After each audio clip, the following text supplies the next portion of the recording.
চিন্তা নাই। তাদের মন্ত্রী ঢাকঢোল পিটিয়ে বলছেন গ্যাসের দাম 50।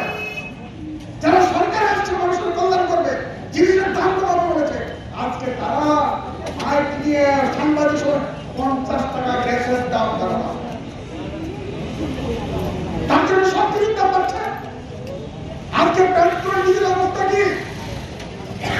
ওই 14 সালে তারা সরকারে আসার আগে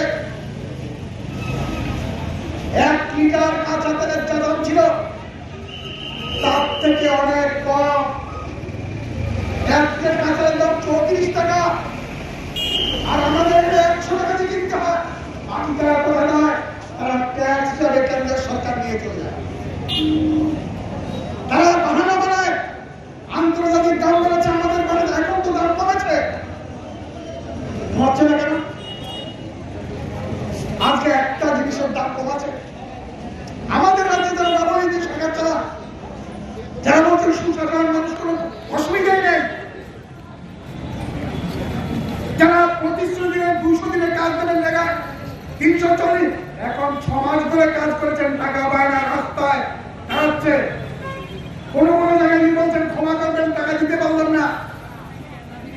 সরকারে আসার সময় কথা ছিলেন তারা। ডাবল সরকার, বামফ্রন্ট সরকারকে এই রাজ্যে ক্ষমতাচ্যুত করে মাইকে নিয়ে সাতপত্র করে এই রাজ্যটাকে বামফ্রন্টকে দেউলিয়া বানিয়ে দিয়ে গেছে। কেন? 12,000 টাকা ঋণ করেছে। ঋণ করলেও বামফ্রন্ট সরকার বিল্ডিং করেছে, স্কুলে হাসপাতাল করেছে, রাস্তা করেছে, পানীয় জলের ব্যবস্থা করেছে। এই 7 বছরে তারা কি করেছে? ঋণের বোঝা কত? 12,000 কোটি না, 26,000 কোটি টাকা হয়েছে প্রায় ঋণের বোঝা। বড় লোক হচ্ছে, গরিব মানুষ লেগার টাকা পায় না, মাথা ব্যথা নাই।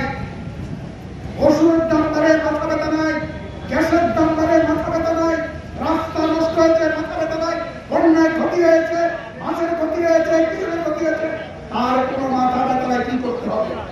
শুধুমাত্র সুশাসন চলছে, মোদীকে দেখিয়ে এই রাজ্যে সরকার চালানোর চেষ্টা করছে। মানুষ প্রতিদিন তার বিরুদ্ধে খুব করছে।